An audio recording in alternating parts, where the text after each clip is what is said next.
सभी भावी अध्यापक एवं अध्यापिकाओं को मेरा नमस्कार, राधे राधे, जय श्री कृष्णा। तो जैसा कि आप सभी को पता है कि मैं आपको कलाम का प्रश्न को उस बेहतरीन तरीके से याद करा रहा हूँ। उसी सीरीज को आगे कंटिन्यू करते हुए आज का टॉपिक रहने वाला है शिक्षण अधिगम सामग्री। बिल्कुल प्यारे बच्चों, आज रहने वाला है शिक्षण अधिगम सामग्री, जिसमें हम शिक्षण अधिगम सामग्री को बेहतरीन तरीके से तैयार करने वाले हैं। अगर प्यारे मित्रों, अगर यहाँ से कोई भी क्वेश्चन बनता है इस टॉपिक से, तो आपका इस वीडियो के अंदर कोई भी क्वेश्चन गलत नहीं होने वाला है, अगर आप इसे अच्छे से याद कर लेते हो। क्योंकि आप सभी को पता है आपके रीट एग्जाम में जो भी सब्जेक्ट हैं उसमें शिक्षण विधियों में ये टॉपिक आपका दिया हुआ है, तो इम्पोर्टेंट टॉपिक रहने वाला है, बिल्कुल रामबाण टॉपिक रहने वाला है। लगभग आके एग्जाम में 6 से 8 क्वेश्चन इसी टॉपिक से मिलने वाले हैं। इसी टॉपिक से क्या है, इसी वीडियो से मिलने वाले हैं। अगर इस वीडियो को शुरू से एंड तक कोई भी बच्चा देख लेता है तो उसका एक भी क्वेश्चन आपके पेपर में गलत नहीं होगा, नहीं होगा, नहीं होगा, गारंटी लेता हूँ। ठीक है, तो बिल्कुल इसी सीरीज को कंटिन्यू करते हुए जो साथी मेरे साथ नए जुड़ रहे हैं मैं उनसे बोलना चाहूँगा कि हमने प्लेलिस्ट बना रखी है, आप प्लेलिस्ट में जाके चेक कर सकते हैं, लिंक डिस्क्रिप्शन में दे दूंगा। और नहीं मिले आपको तो आप मेरे चैनल पर जाके प्लेलिस्ट में जाके प्लेलिस्ट चेक कर सकते हैं। मैंने क्रम वाइज जैसे पढ़ाया है उसी अकॉर्डिंग टॉपिक वाइज जिस तरह से मैं वीडियो बना रहा हूँ उसी टाइप से मैंने पढ़ा रखा है, प्लेलिस्ट बना रखी है, आप जाके देख सकते हैं। तो बिल्कुल बिना टाइम गवाए शुरू करते हैं। मैं एक और बात बोलना चाहूँगा, जो साथी मेरे साथ नए जुड़ रहे हैं एक बार टेलीग्राम चैनल ज्वाइन कर लें, जिससे क्या होगा जी जो पीडीएफ्स हैं मैं आपको वहीं पर प्रोवाइड कराने वाला हूँ। तो फर्स्ट क्वेश्चन है आपका, भाषा शिक्षण में दृश्य श्रव्य साधनों का प्रयोग प्रमुख प्रयोजन है। शिक्षण में विविधता लाना, विद्यार्थियों की विभिन्न इंद्रियों को क्रियाशील बनाना, रोचकता का संचार करना, या फिर मनोरंजन करना। बिल्कुल प्यारे मित्रों, आपसे क्वेश्चन पूछा गया है, बेहतरीन क्वेश्चन होने वाला है आपका ये वाला, क्योंकि आपसे पूछा गया है कि जो हम शिक्षण अधिगम सामग्री हैं श्रव्य दृश्य साधनों का प्रयोग कर रहे हैं वो किस लिए कर रहे हैं। शिक्षण में विविधता लाने के लिए, या फिर विद्यार्थियों को विभिन्न इंद्रियों की क्रियाशील बनाने के लिए, या फिर रोचकता का संचार करने के लिए, या फिर मनोरंजन करने के लिए।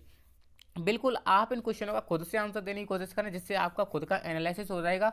अगर गलत भी होता है तो प्यारे मित्रों आपको याद हो जाएगा। ठीक है, बिल्कुल। तो इसका राइट आंसर हो जाएगा विद्यार्थियों की विभिन्न इंद्रियों में क्रियाशील बनाना। यानी कि आपको भी पता है कि दृश्य एक इंद्रिय है, यानी हमारी आंखें हैं वो एक इंद्रिय का काम करती है। ठीक है, और जो कान है वो भी हमारी इंद्रिय का काम करती हैं। आपको पता है 5 इंद्रियां होती हैं। ठीक है, तो दृश्य श्रव्य साधनों का प्रयोग हमारी इंद्रियों को क्रियाशील बनाने के लिए किया जा रहा है। जैसे कि देखो, माइंड से हम सोच के या फिर पढ़कर हम ज्ञान तो ग्रहण कर लेते हैं, लेकिन आंखों से और सुनकर कुछ ऐसी इंपॉर्टेंट चीज़ें देखी जाए जिससे हम अपनी इंद्रियों के माध्यम से भी कुछ ऐसे इंपॉर्टेंट रोचकता के साथ कुछ ज्ञान प्राप्त कर सकें। तो इनका मेन मकसद है शिक्षण विधियों का विद्यार्थियों की विभिन्न इंद्रियों को क्रियाशील बनाने के लिए। ठीक है, आई होप आप इसे अच्छे से समझ गए होंगे। अगला प्रश्न है आपका जी, श्रव्य दृश्य सामग्री नहीं है, इंपोर्टेंट क्वेश्चन रहने वाला है। ठीक है, बिल्कुल ध्यान से देना है, एक भी गलती नहीं करनी है। छात्रा चित्र, दूरदर्शन, चलचित्र, या फिर ड्रामा, बताओ क्या होगा इसका राइट आंसर।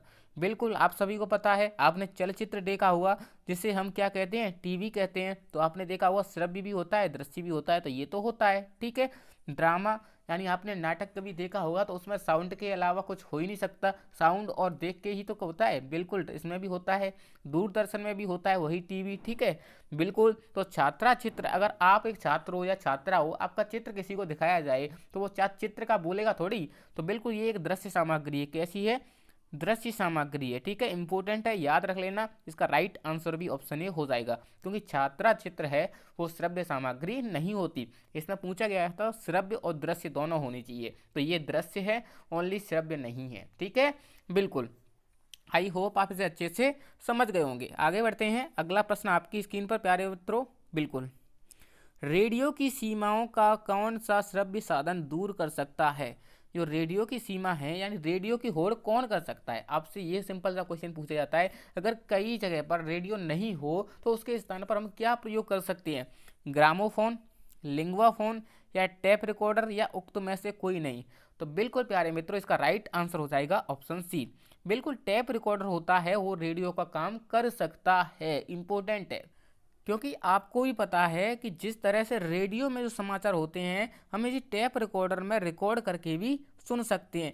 ग्रामोफोन क्या होता है, जैसे कि ये ऐसे एक डिब्बा होता है, इस पर कुछ साउंड की प्रक्रिया लगी होती है और यहाँ पर एक तुरई लगी होती है। तुरई, आपको पता होगा तुरई एक लंबी सी होती है जिसमें से साउंड निकाला जाता है, ठीक है। तो इस प्रकार की होती है। यहाँ पर एक पहिया सा होता है, उससे साउंड निकाला जाता है, इसमें से साउंड निकलता है, तो उसे कहते हैं ग्रामोफोन। ग्रामोफोन का ही संशोधित रूप क्या है? लिंगुआफोन, ठीक है। तो ये दोनों तो एक ही है। टैप रिकॉर्डर से रिकॉर्ड करके हम रेडियो की सीमा को दूर कर सकते हैं। बिल्कुल इसका राइट आंसर ऑप्शन सी हो जाएगा। आई होप आप इसे अच्छे से समझ गए होंगे।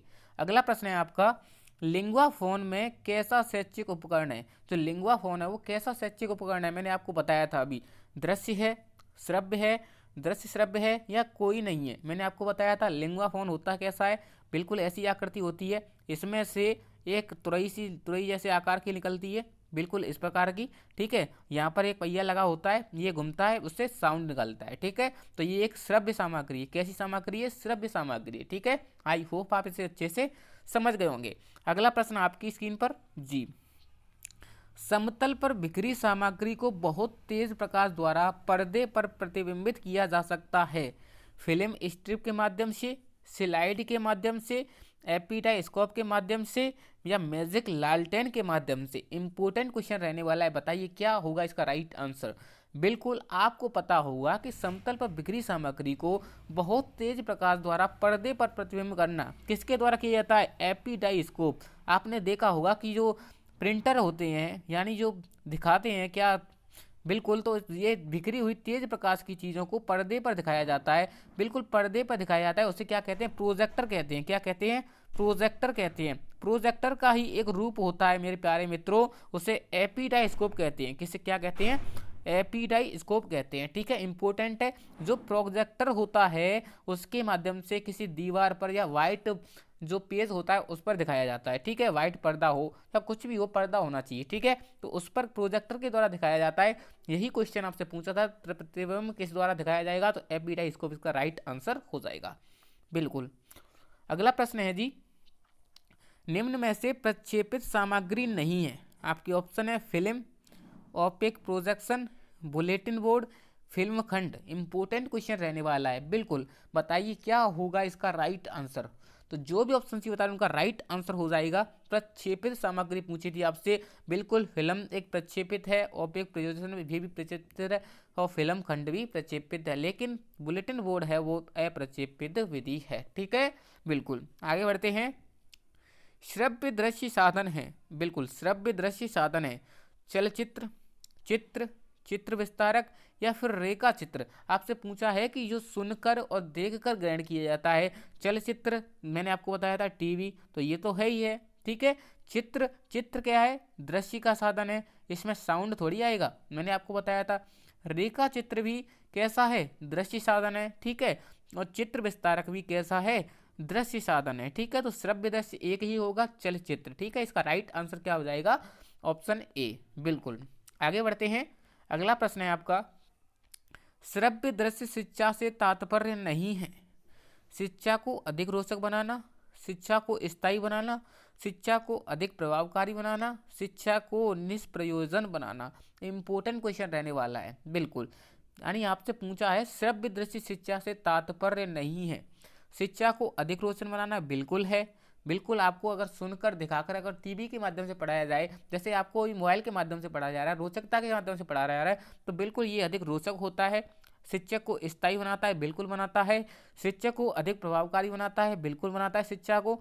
और शिक्षा को निष्प्रयोजन नहीं मेरे प्यारे मित्रों, अगर ये होता शिक्षा को प्रयोजन तो हो जाता, लेकिन शिक्षा को निष्प्रयोजन बनाना नहीं होता है, ठीक है। इसका राइट आंसर ऑप्शन डी हो जाएगा, बिल्कुल। आगे बढ़ते हैं। अगला प्रश्न है, बुलेटिन बोर्ड है, बुलेटिन बोर्ड है श्रव्य सामग्री, दृश्य सामग्री, दृश्य श्रव्य या फिर कोमल सामग्री। बताइए क्या होगा इसका राइट आंसर।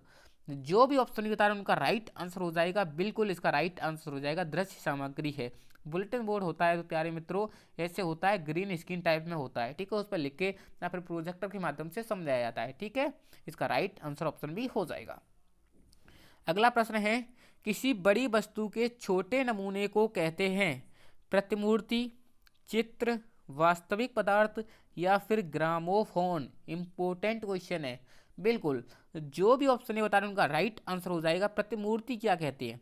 बिल्कुल, जैसा कि आपने ताजमहल देखा है, ताजमहल देखा है आपने, ठीक है, बहुत बड़ा है, लेकिन आपने देखा होगा साइड में उसके दुकान लगती है, तो वहां पर ताजमहल के छोटे छोटे प्रतिमूर्ति यानी फोटो मिलते हैं, तो उसे हम क्या कहते हैं, प्रतिमूर्ति कहते हैं, ठीक है। किसी बड़ी वस्तु को छोटे नमूनों में प्रोजेक्ट कर देना क्या कहलाता है, प्रतिमूर्ति कहलाता है, ठीक है। इंपॉर्टेंट रहने वाला इसका राइट आंसर ऑप्शन ए हो जाएगा। आई होप आप इसे अच्छे से समझ गए होंगे। अगले प्रश्न की तरफ चलते हैं। अगला प्रश्न है, प्रिंट मीडिया में सम्मिलित नहीं किया जा सकता। आपके ऑप्शन है समाचार पत्र को, पत्रिकाएं को, पाठ्य पुस्तक को, या फिर विद्यालय पत्रिकाएं को। बिल्कुल इंपॉर्टेंट क्वेश्चन रहने वाला है, बताइए क्या होगा इसका राइट आंसर। जो भी ऑप्शन सी होता है उनका राइट आंसर हो जाएगा। बिल्कुल प्रिंट मीडिया में सम्मिलित नहीं किया जा सकता। समाचार पत्र हैं, पत्रिकाएं भी हैं और विद्यालय पत्रिकाएं भी है, लेकिन पाठ्य पुस्तक साल में एक बार छपती हैं। प्रिंट मीडिया का मतलब होता है कि जो बार बार प्रयोग में ली जाए, ठीक है। तो पाठ्य पुस्तक होती हैं वो प्रिंट तो की जाती हैं, लेकिन प्रिंट मीडिया के रूप में नहीं की जाती हैं, जो कि 5 साल में आपका सिलेबस चेंज होता है, एक ही बार छपती हैं, ठीक है। जो समाचार पत्र हैं डेली आता है, पत्रिकाएं भी साप्ताहिक होती हैं, डेली भी होती हैं, और जो विद्यालय पत्रिकाएं भी होती हैं वो भी आती हैं, ठीक है। बिल्कुल इसका राइट आंसर ऑप्शन सी हो जाएगा। अगला प्रश्न है आपका, साइट क्या है, टीवी चैनल, उपग्रह अनुदेशनात्मक प्रदर्शन प्रयोग, ए व बी दोनों, या उक्त नहीं। बिल्कुल बताइए क्या होगा इसका राइट आंसर। साइट की फुल फॉर्म होती है सैटेलाइट, क्या मेरे प्यारे मित्रों, सैटेलाइट आपको याद रख लेना है, ठीक है। सैटेलाइट इंटरेक्शन, इंटरेक्शन, मैं सभी चीज़ें आपको लिख नहीं सकता, आपको मेरी आवाज़ पर ध्यान देना चाहिए। इंटरेक्शन, टेलीविज़न, टीवी, एक्सपेरिमेंट, क्या मेरे प्यारे मित्रों, एक्सपेरिमेंट, ठीक है, आप देख लेना, ठीक है। यही रहने वाली है इसकी फुल फॉर्म, तो आपको पता चल गया होगा यह उपग्रह अनुदेशनात्मक दूरदर्शन प्रयोग है, ठीक है। हिंदी में क्या हो जाएगा, उपग्रह अनुदेशनात्मक दूरदर्शन प्रयोग, सैटेलाइटल इंटरेक्शन टीवी एक्सपेरिमेंट, ठीक है। जो कि दोस्तों आपको पता है जो टीवी चैनल आते हैं वो किसके माध्यम से आते हैं, आपको भी पता है सैटेलाइट। बिल्कुल ऊपर सैटेलाइट लगी हुई है तो आप नीचे देख पाते हो, तो साइट क्या है, एक उपग्रह है, ठीक है। बिल्कुल, अब थोड़ी सी व्याख्या कर लेते हैं, हम इतने समय से क्वेश्चन क्वेश्चन पढ़ रहे हैं तो आप थोड़ी व्याख्या भी देख लीजिए। शिक्षण सहायक सामग्री, शिक्षक की शिक्षण में सहायता करने वाली सामग्री साधनों को ही शिक्षण सहायक सामग्री कहते हैं। इनका महत्व या उद्देश्य क्या क्या है, आपको इम्पोर्टेंट है, स्टार लगा लो, आपके एग्जाम में पूछे जा सकते हैं, ठीक है।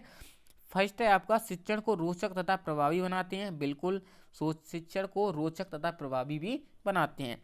कठिन विषय वस्तु को सरल और रोचक बनाने में उपयोगी होते हैं, ठीक है। याद रखना है, जो शिक्षण सहायक सामग्री हैं रोचक और प्रभावी बनाते हैं और विषय वस्तु को सरल व रोचक बनाने में उपयोगी होते हैं, ठीक है। शिक्षण उद्देश्यों की प्राप्ति में सहायक होते हैं। इंपॉर्टेंट रहने वाला, शिक्षण उद्देश्यों की प्राप्ति में सहायक होते हैं, ठीक है। इन तीनों को याद कर लीजिए। आगे बढ़ते हैं। अगला है, छात्र क्रियाशील रहते हैं यानी कि एक्टिव रहते हैं। क्या रहते हैं, छात्र एक्टिव रहते हैं, जैसे अभी आप रह रहे हैं, ठीक है। अधिगम में स्थायित्व आता है यानी स्थायित्व आता है, ठीक है। परमानेंट हो जाते हैं, याद करते हैं। छात्रों का ध्यान केंद्रित करने में सहायक होते हैं। बिल्कुल, ध्यान केंद्रित करने में भी सहायक होते हैं। उपचारात्मक शिक्षण में उपयोगी होते हैं। बिल्कुल, आपकी समस्याओं को कारण जानकर उसकी समस्या का समाधान करने के लिए भी उपयोगी होते हैं। छात्रों में निरीक्षण शक्ति का विकास होता है। किसका, निरीक्षण शक्ति का विकास होता है। अमूर्त तथ्यों को मूर्त रूप प्रदान करने में सहायक होते हैं, ठीक है। इंपॉर्टेंट, आपको लाइन टू लाइन याद होनी चाहिए। इसकी पीडीएफ आपको टेलीग्राम चैनल पर मिलने वाली है। पुनीत सर राजस्थान वाले टेलीग्राम चैनल पर जाना है, लिंक डिस्क्रिप्शन और कमेंट बॉक्स में पिन कर दूंगा, ठीक है। मंदबुद्धि छात्रों के लिए अति उपयोगी है। बिल्कुल, जब एक बच्चा सीख नहीं पा रहा है तो उसके लिए हमें क्या करना चाहिए, शिक्षण सहायक जो साधन है उनके बारे में जानना चाहिए, ठीक है। शिक्षार्थियों की विभिन्न इंद्रियों को क्रियाशील बनाते हैं। यही आपसे क्वेश्चन पूछा गया था, इंपॉर्टेंट यही रहने वाला है। इसका मुख्य उद्देश्य होता है इंद्रियों को क्रियाशील बनाना। क्या है, मुख्य उद्देश्य यही रहता है, ठीक है, मुख्य उद्देश्य। बिल्कुल, कुछ सावधानियां होती हैं इनका यूज करते टाइम। शिक्षण सहायक साधन सामग्री साधन है, साध्य नहीं, ठीक है। आपको याद रखना है, जो शिक्षण सहायक सामग्री है वो एक साधन है, क्या, साध्य नहीं है, ठीक है। छात्रों के स्तर के अनुसार होनी चाहिए, उचित आकार होना चाहिए, विषय या प्रकरण से संबंधित होनी चाहिए, सही समय पर काम में ली जानी चाहिए, अध्यापक को पूर्व अभ्यास कर लेना चाहिए। सरल से कठिन की ओर व ज्ञात से अज्ञात की ओर शिक्षण सूत्रों का पालन करना चाहिए। ठीक है। अब देख लेते हैं कि जो शिक्षण सहायक सामग्री के जो प्रकार हैं वो कितने प्रकार हैं। ठीक है। तो आपको सबसे पहले दृश्य साधन के बारे में बात कर लेते हैं। इसमें छात्र देखकर सीखता है। छात्र की आंखें सक्रिय रहती हैं, आपको पता होगा।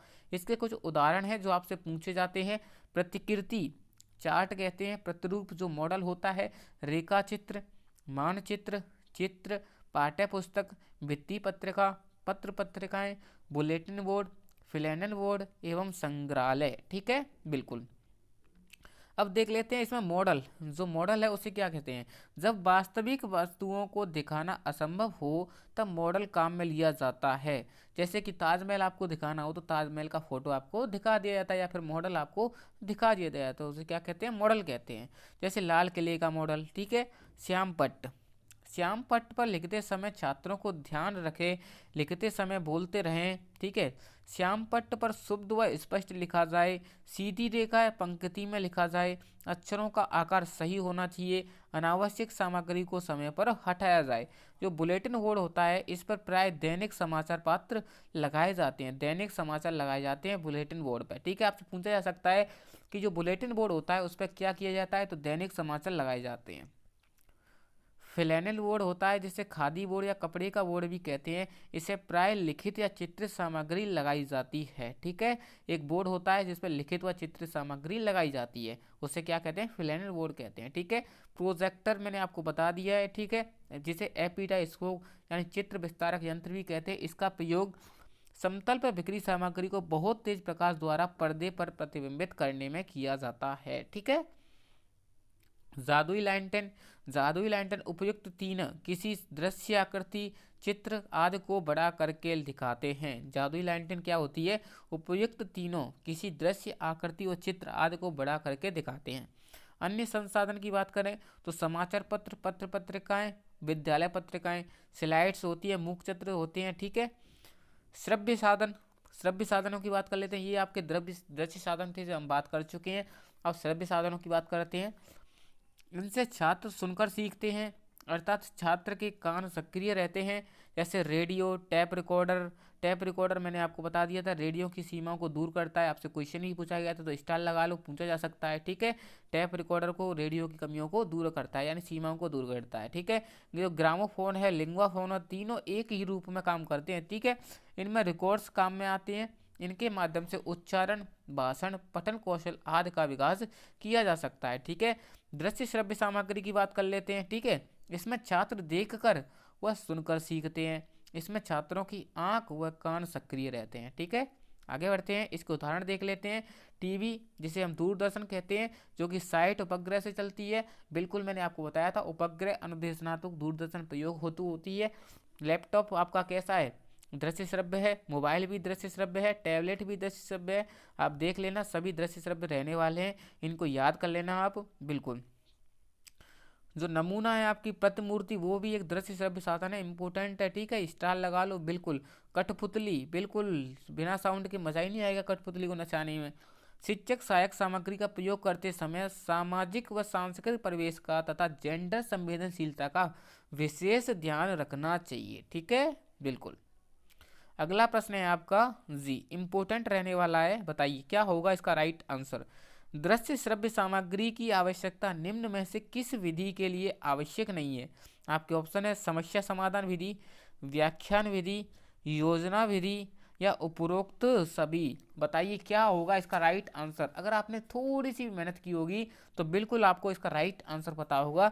जो भी ऑप्शन बता रहा हूं उनका राइट आंसर हो जाएगा। जो व्याख्यान विधि है उसके लिए हमें दृश्य श्रव्य सामग्री की जरूरत नहीं पड़ती, क्योंकि आपको ही पता है किसी चीज़ की व्याख्या करने के लिए बस श्रव्य सामग्री की जरूरत पड़ती है, दृश्य सामग्री की नहीं पड़ती। इसका राइट आंसर ऑप्शन भी हो जाएगा। व्याख्यान विधि एक उपदेशात्मक विधि है, इसमें उपदेश ही दिए जाते हैं। इस विधि में दृश्य श्रव्य सामग्री की आवश्यकता नहीं होती। ठीक है। अगला प्रश्न है आपका जी, पाठ्य पुस्तक की विषय वस्तु का प्रस्तुतिकरण नहीं होना चाहिए। आपके ऑप्शन है ज्ञात से अज्ञात की ओर, कठिन कठिन से सरल की ओर, स्थूल से सूक्ष्म की ओर, सरल से कठिन की ओर। इंपॉर्टेंट रहने वाला है, बिल्कुल बताइए क्या होगा इसका राइट आंसर। जो भी ऑप्शन ये बता रहा हूँ उनका राइट आंसर हो जाएगा कठिन से सरल की ओर नहीं होनी चाहिए, बिल्कुल, क्योंकि ज्ञात से अज्ञात, स्थूल से सूक्ष्म या सरल से कठिन की ओर होनी चाहिए, लेकिन कठिन से सरल की ओर नहीं होनी चाहिए। सबसे पहले सरल विषय वस्तु बतानी चाहिए, फिर उसके बाद कठिन, ठीक है, बिल्कुल। आई होप आप इसे अच्छे से समझ गए होंगे। अगला प्रश्न है, उससे पहले कुछ नियम है इसके, आप देख लीजिए। सरल से कठिन की ओर चलती है, ज्ञात से अज्ञात की ओर, मूर्त से अमूर्त की ओर, प्रत्यक्ष से प्रमाण की ओर, अनुभव से तर्क की ओर, स्थूल से सूक्ष्म की ओर, अनिश्चित से निश्चित की ओर, प्रयोग से सिद्धांत की ओर, विशेष से सामान्य की ओर। बिल्कुल इंपॉर्टेंट रहने वाले हैं, स्टार लगा लो, इनको याद कर लेना, कहीं से ही क्वेश्चन पूछा जा सकता है, ठीक है।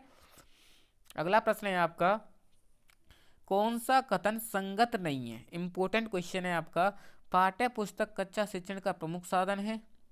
पाठ्य पुस्तक विद्यार्थी और शिक्षक दोनों के लिए आधारभूत है। पाठ्य पुस्तक शिक्षण का साधन है, साध्य नहीं। पाठ्य पुस्तक शिक्षण का साध्य है, साधन नहीं। इंपॉर्टेंट रहने वाला है, बिल्कुल बताइए क्या होगा इसका राइट आंसर।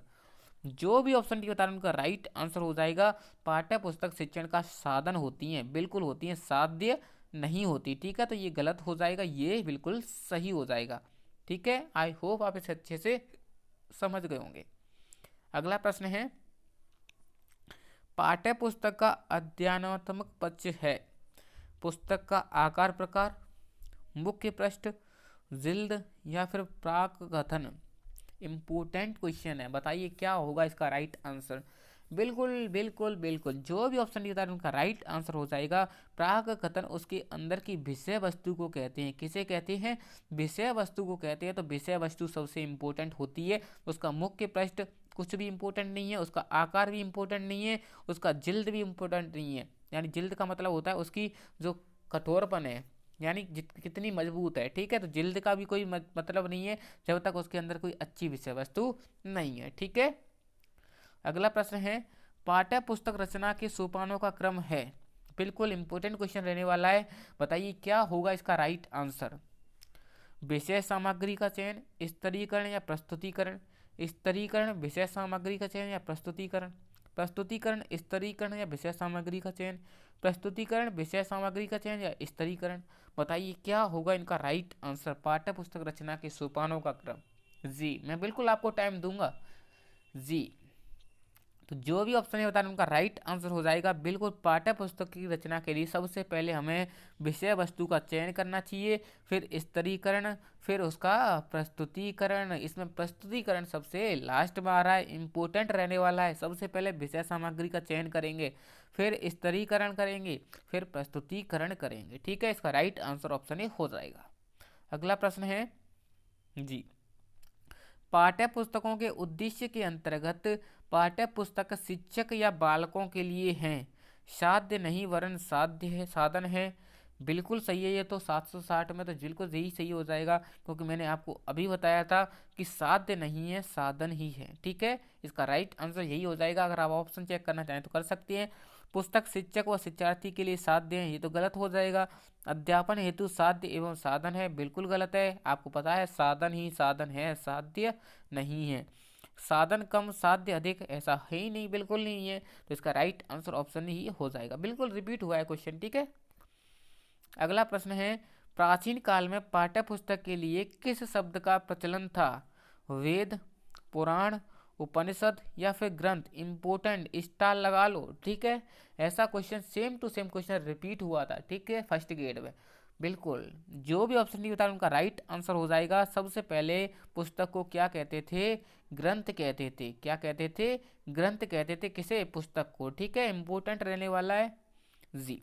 अगला प्रश्न है, पाठ्य पुस्तक का वह गुण है, वह गुण पूछा है आपसे, विषय वस्तु, भाषा, शैली या फिर शीर्षक। बिल्कुल वह गुण शीर्षक हो जाएगा। जो भाषा, विषय वस्तु और तीनों कैसी हैं? आंतरिक हैं। कैसी हैं? आंतरिक हैं, ठीक है, तीनों आंतरिक, ठीक है।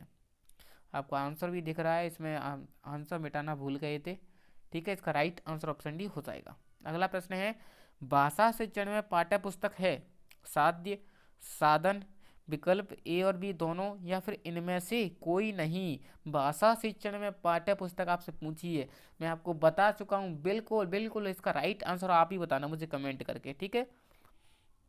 कुछ क्वेश्चन आपके लिए छोड़ देता हूँ। निम्नलिखित में से भाषा पुस्तकालय का लाभ कौन सा है? कक्षा शिक्षण में पूर्ति, स्व अध्याय के लिए अवसर, विकल्प ए और बी दोनों सही। यानी भाषा पुस्तकालय का लाभ कौन सा है, आपसे पूछा है। बिल्कुल बताइए, जो भी ऑप्शन सी होता है उनका राइट आंसर हो जाएगा। कक्षा शिक्षण में पूर्ति भी की जाती है और स्व अध्याय के भी अवसर मिलते हैं। ठीक है, इसका राइट आंसर ए और बी दोनों सही हो जाएंगे। अगला प्रश्न है जी, पाठ्य पुस्तक का उद्देश्य नहीं है। ठीक है, आपके ऑप्शन है विद्यार्थियों की कल्पना शक्ति को विकसित करना, विद्यार्थी द्वारा विषय विविधता व शैली विविधता के दर्शन कराना, विद्यार्थियों के ज्ञान की सीमा को सीमित करना, विद्यार्थियों में स्व अध्याय के प्रति रुचि उत्पन्न करना। बताइए क्या होगा इसका राइट आंसर। जो भी ऑप्शन होता है उनका राइट आंसर हो जाएगा विषय विद्यार्थियों की ज्ञान की सीमा को सीमित नहीं कर सकते। ये एक नेगेटिव वर्ड है, बच्चे को कभी हमें सीमित नहीं करना चाहिए, जितना ज्ञान वो पा सकता है उसे ज्ञान देना चाहिए। ठीक है, इसका राइट आंसर ऑप्शन सी हो जाएगा। अगला प्रश्न है जी, भाषा पुस्तकालय में पुस्तकें होनी चाहिए, बताइए कैसी होनी चाहिए? लोक रंजनकारी, साहित्यिक, लोक मंगलकारी, या फिर इन सभी प्रकार की। बिल्कुल बताइए क्या होगा इसका राइट आंसर। इंपॉर्टेंट क्वेश्चन रहने वाला है, अगर आपने थोड़ी सी मेहनत की होगी तो आपको इसका राइट आंसर पता होगा। बताइए क्या होगा इसका राइट आंसर। बिल्कुल समय दिया जाएगा आपको, सोच लीजिए। जो भी ऑप्शन दिया है उनका राइट आंसर हो जाएगा। लोक रंजनकारी भी होती हैं, साहित्यिक भी होती हैं, लोक मंगलकारी भी होती हैं। ठीक है, इसका राइट आंसर तीनों हो जाएंगे। बिल्कुल, थोड़ी सी व्याख्या देख लेते हैं आप इनकी।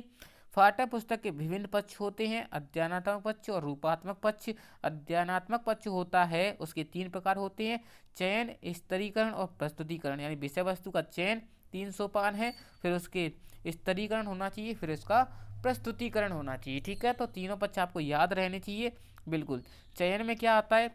विषय सामग्री की मात्रा, विषय सामग्री की प्रकृति। ठीक है, स्तरीकरण में वैचारिक सामग्री, भाषिक सामग्री और साहित्यिक रूप एवं विधाएं। ठीक है, प्रस्तुतिकरण में संपूर्ण पाठ्य में पाठ्य सामग्री का प्रस्तुतिकरण, प्रत्येक पाठ में पाठ्य सामग्री का प्रस्तुतिकरण। ठीक है, अन्य सहायक तत्व में बिल्कुल आप देख सकते हैं, आपने देखा हुआ किताब में क्या क्या आता है, अभ्यास भी आता है, चित्र भी आते हैं, फ्लो चार्ट भी आते हैं, प्रस्तावना, भूमिका, शिक्षक और विद्यार्थियों के उचित सुझाव के निर्देश भी आते हैं, शब्दकोश की जानकारी, टिप्पणी, संदर्भ आदि ये सहायक तत्व हैं। ठीक हो, इनको याद कर लेना। कुछ महत्व होता है, पाठ्य पुस्तक कक्षा शिक्षण का प्रमुख साधन होती है। पाठ्य पुस्तक विद्यार्थियों और शिक्षक दोनों के लिए आधारभूत व कक्षा शिक्षण में पूर्ति के लिए होती है। स्व अध्याय के लिए अवसर देने चाहिए।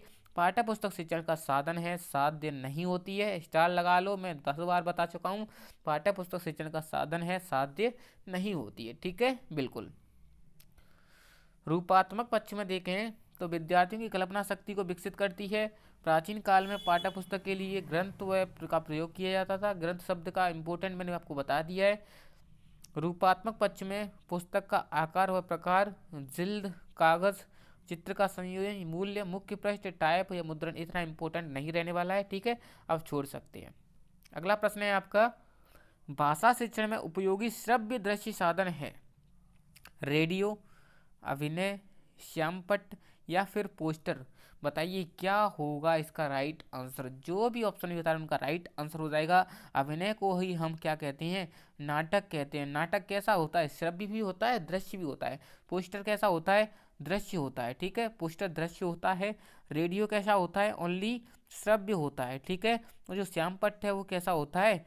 दृश्य होता है। ठीक है, बिल्कुल। और नाटक होता है वो कैसा होता है? श्रव्य एवं दृश्य दोनों होता है। इसका राइट आंसर क्या हो जाएगा? Option B. बिल्कुल, आगे बढ़ते हैं। अगला प्रश्न है, रेडियो अधिगम सामग्री है, दृश्य अधिगम सामग्री, श्रव्य दृश्य श्रव्य, श्रव्य से अधिगम सामग्री, या इनमें से सभी? आप सभी को पता है रेडियो क्या होगा? श्रव्य होगा। ठीक है, इसका राइट आंसर ऑप्शन सी हो जाएगा। बिल्कुल, आगे बढ़ते हैं। अगला प्रश्न है, आजकल विद्यार्थियों में प्रयुक्त प्रोजेक्टर की व्यवस्था स्मार्ट कक्षा शिक्षण में सहायक है।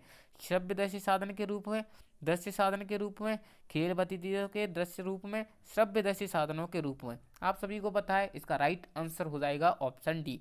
जो भी ऑप्शन बताया उनका राइट आंसर हो जाएगा। बिल्कुल, आगे बढ़ते हैं। बुलेटिन बोर्ड है, मैंने आपको बताया था, श्रव्य सामग्री है, दृश्य सामग्री है, आयामी सामग्री है, या फिर कोमल सामग्री है? बताइए क्या होगा इसका राइट आंसर। मैं सब चीज़ें आपको बता चुका हूँ, इसलिए जल्दी जल्दी बताऊंगा। इसका ये क्या है? दृश्य सामग्री है। क्या है? दृश्य सामग्री है। ठीक है, आगे बढ़ते हैं। अगला प्रश्न है, निम्न में से श्रव्य उपकरण है, श्रव्य पूछा है, ठीक है। पोस्टर कैसा होता है, दृश्य में बता चुका हूँ। चार्ट कैसा होता है, दृश्य होता है। ग्रामोफोन कैसा होता है, श्रव्य होता है, ठीक है, श्रव्य होता है। मानचित्र कैसा होता है, दृश्य होता है, ठीक है। इंपोर्टेंट, तो इसका राइट आंसर ऑप्शन सी हो जाएगा। अगला प्रश्न है, निम्नलिखित में से सर्वाधिक प्रभावी सहायक शिक्षण सामग्री है। स्पर्श शिक्षण सामग्री, श्रव्य शिक्षण सामग्री, दृश्य श्रव्य शिक्षण सामग्री, या फिर दृश्य शिक्षण सामग्री। बताइए क्या होगा इसका राइट आंसर। जो भी ऑप्शन बता उनका राइट आंसर हो जाएगा। दृश्य श्रव्य सबसे प्रभावी होती है, ठीक है। इसका राइट आंसर ऑप्शन सी हो जाएगा। अगला प्रश्न है, लिंगुआ फोन रिकॉर्ड प्लेयर किस प्रकार की अधिगम सामग्री है। प्रक्षेपक सामग्री, दृश्य सामग्री, दृश्य श्रव्य सामग्री, या फिर श्रव्य सामग्री। जो लिंगुआ फोन है मैंने आपको बताया था कैसा है, श्रव्य सामग्री है। इसका राइट आंसर ऑप्शन डी हो जाएगा। आगे बढ़ते हैं, भाषा प्रयोगशाला के अनुभाग में सम्मिलित नहीं है। परामर्श कक्ष, श्रवण कक्ष, नियंत्रण कक्ष, या फिर विश्राम कक्ष। बताइए क्या होगा इसका राइट आंसर। जो भी ऑप्शन नहीं होता उनका राइट आंसर हो जाएगा। भाषा प्रयोगशाला में विश्राम कक्ष नहीं होता, ठीक है, बिल्कुल। आगे बढ़ते हैं, भाषा शिक्षण में सबसे कम महत्व की अधिगम सामग्री है।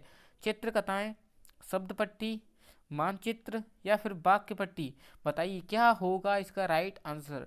जो भी ऑप्शन नहीं बता रहा उनका राइट आंसर हो जाएगा। मानचित्र सबसे कम महत्वपूर्ण होते हैं, क्योंकि आपको ही पता है अगर उसे अच्छे से समझाएंगे नहीं तो बच्चा खुद से सीख नहीं सकता। तो इसका राइट आंसर ऑप्शन सी हो जाएगा। अगला प्रश्न है, इनमें से प्रक्षेपक सामग्री नहीं है। प्रक्षेप और अप्रक्षेप यही बताऊंगा मैं आपको, पहले आप देख लीजिए। इनमें से प्रक्षेपक सामग्री नहीं है। Slide projector, gramophone, overhead projector, जिसे OHP कहते हैं। क्या कहते हैं, OHP कहते हैं, एपिटाइस्कोप। तो बताइए क्या होगा इसका राइट आंसर। आपको भी पता है कि ग्रामोफोन कैसा है, श्रव्य है, ठीक है। श्रव्य को अप्रक्षेपी कहते हैं, ठीक है। इसका राइट आंसर ऑप्शन भी हो जाएगा। अगला प्रश्न है, भाषा शिक्षण का दृश्य श्रव्य साधन है। चित्र विस्तारक यंत्र, ग्रामोफोन, चार्ट, या फिर नाटकीकरण। बताइए क्या होगा इसका राइट आंसर। जो भी ऑप्शन बता उनका राइट आंसर हो जाएगा। भाषा शिक्षण का दृश्य श्रव्य साधन है नाटकीकरण, ठीक है। ग्रामोफोन कैसा है, श्रव्य है, मैंने आपको बताया था, ठीक है। चित्र विस्तारक यंत्र कैसा है, दृश्य है, ठीक है। चार्ट भी कैसा है, दृश्य है, लेकिन श्रव्य दृश्य कौन सा हो जाएगा, नाटकीकरण हो जाएगा, ठीक है। आगे बढ़ते हैं, अगला प्रश्न है, इनमें से पाठ्य पुस्तक के आंतरिक रूप में सम्मिलित तत्व नहीं है। भाषा, विषय सामग्री, जिल्द, या फिर शैली। बताइए क्या है इसका राइट आंसर। जो भी ऑप्शन बता रहे हैं उनका राइट आंसर हो जाएगा। सम्मिलित तत्व दोस्तों मैंने आपको बताया था कि जिल्द इतना महत्वपूर्ण नहीं होता है, भाषा इंपॉर्टेंट होती है, विषय सामग्री भी और शैली भी, ठीक है। इसका राइट आंसर ऑप्शन सी हो जाएगा।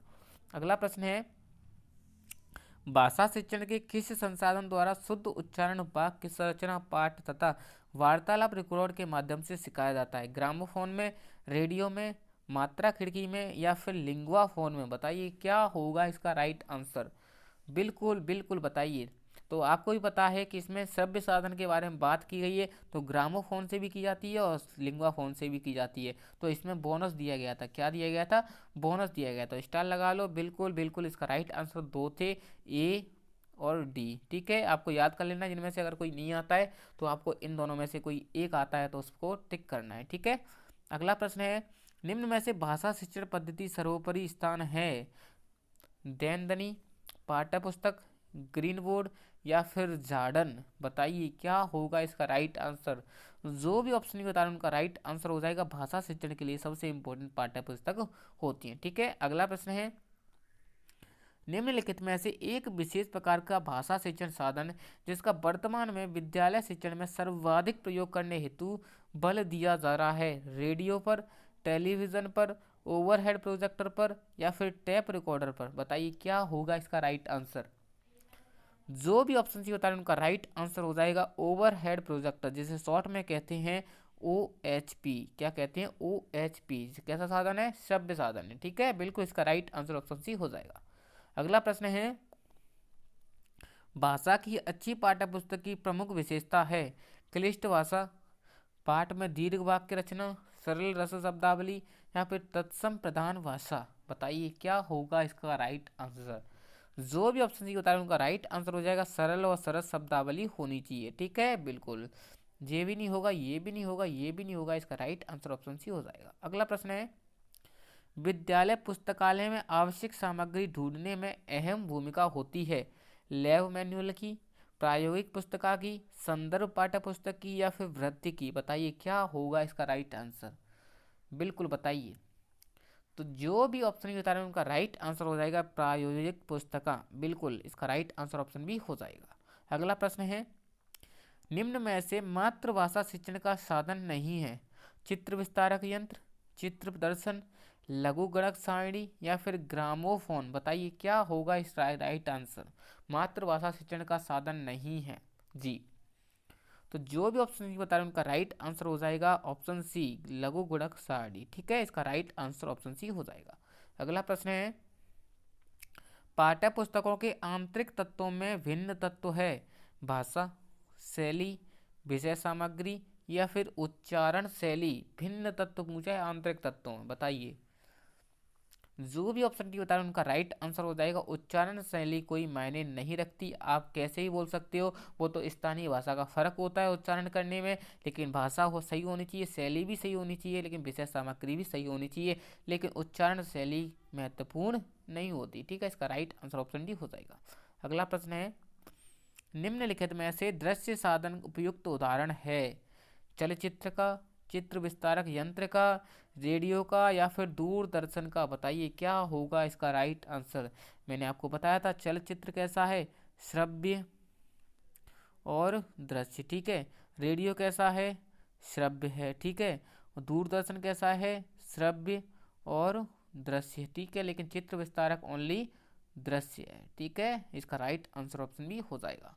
अगला प्रश्न है जी, बिल्कुल। तो आपके प्रश्न समाप्त हो चुके हैं, इतने ही प्रश्न आपसे पूछे गए थे जितने भी एग्जाम्स हुए हैं। ठीक है, तो अब हम देख लेते हैं, आप समझ लेते हैं सारणी को। अगर आपने समझ लिया तो आपका एक भी क्वेश्चन गलत नहीं होने वाला है। ठीक है, सबसे पहले दृश्य सामग्री, श्रव्य दृश्य सामग्री, जिसको दो भागों में बांटा गया है, प्रक्षेपित सामग्री और अप्रक्षेपित सामग्री। ठीक है, इंपॉर्टेंट है, आपको याद रख लेना है।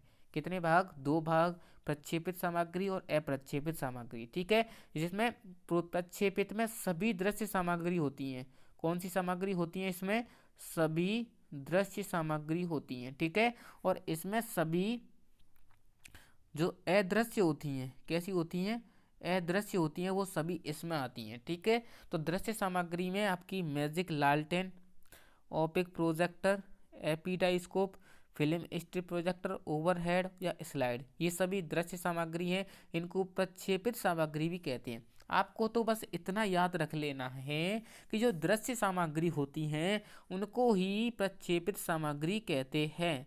ठीक है, क्या बोल रहा हूँ मैं, जो जितने भी प्रक्षेपित सामग्री होती हैं उनको दृश्य सामग्री कहते हैं। ठीक है, बिल्कुल। अप्रक्षेपित, जिसको चार भागों में बांटा गया है, दृश्य सामग्री, श्रव्य सामग्री, श्रव्य और दृश्य और क्रियात्मक सामग्री। ठीक है, बिल्कुल। इसे थोड़ा सा जूम कर लेते हैं, फिर आपको अच्छे से समझा देते हैं। ठीक है, बिल्कुल। सबसे पहले दृश्य सामग्री की ही बात कर लेते हैं। ठीक है, दृश्य सामग्री जी, जिसमें तीन भागों में बांटा गया है, प्रतीकात्मक, प्रदर्शन पट या फिर आयामी। ये आपको याद रखने की जरूरत नहीं है, इसमें कौन कौन से उदाहरण आ रहे हैं वो याद रखने हैं। ठीक है, कार्टून, चार्ट, रेखा चित्र, फ्लैश कार्ड, ग्राफ, मानचित्र या चित्र। आपसे ये पूछा जाएगा कि ये दृश्य हैं या नहीं है, इनका कोई मतलब नहीं है कितने भागों में बांटी है। ठीक है, आपको ये याद रखना है कि दृश्य के अंतर्गत ये तीनों आती हैं। बिल्कुल। श्याम पट, विज्ञप्ति पट, फिल्मेन बोर्ड या पैग बोर्ड, प्रतिरूप, वस्तुएं, कठपुतलियां व नमूने। ठीक है, दृश्य ये रही। आप स्क्रीनशॉट लेना चाहें तो ले सकते हैं, वरना ये नोट्स आपको टेलीग्राम पर मिलने वाले हैं। ठीक है, रेडियो, टैप रिकॉर्डर, ग्रामोफोन, लिंगवाफोन कैसी हैं, श्रव्य सामग्री है। कैसी हैं, श्रव्य सामग्री। ठीक है, चार हैं, रेडियो, टैप रिकॉर्डर, ग्रामोफोन और लिंगवाफोन, याद रख लेना है। श्रव्य दृश्य में कौन कौन सी आती हैं, बिल्कुल, जिनको सुना जाता है और देखा भी जाता है। ठीक है, दूरदर्शन जिसे टेलीविजन कहा जाता है, ड्रामा जिसे नाटक कहा जाता है, वीडियो टैप डॉक्यूमेंट्री फिल्म बनाते हैं, आपको पता है, चलचित्र जो सिनेमा होती है उनका ही होता है। ठीक है, अभिनयीकरण, बिल्कुल क्रियात्मक में अभिनयीकरण, जिसे हम खुद करते हैं, क्रिया करके करते हैं, ठीक है। अभिनय नाटक यानी इसको ही दृश्य श्रव्य ही कहते हैं, ठीक है। प्रयोग करना, क्षेत्रीय भ्रमण, अभिक्रमित अनुदेशन, कंप्यूटर शिक्षण मशीन कैसी हैं, क्रियात्मक सामग्री हैं। तो आई होप आप इसे अच्छे से समझ चुके होंगे। स्क्रीनशॉट लेना चाहें तो ले सकते हैं, ये नोट्स आपको टेलीग्राम पर मिलने वाले हैं। तो बिल्कुल प्यारे बच्चों, ऐसी ही हेल्पफुल वीडियो आपको जल्दी मिलेगी। उससे पहले अगर आप चैनल सब्सक्राइब नहीं किया तो चैनल को सब्सक्राइब कर सकते हैं। तो मिलते हैं एक और ऐसी वीडियो के साथ, तब तक के लिए thank you, tata bye bye.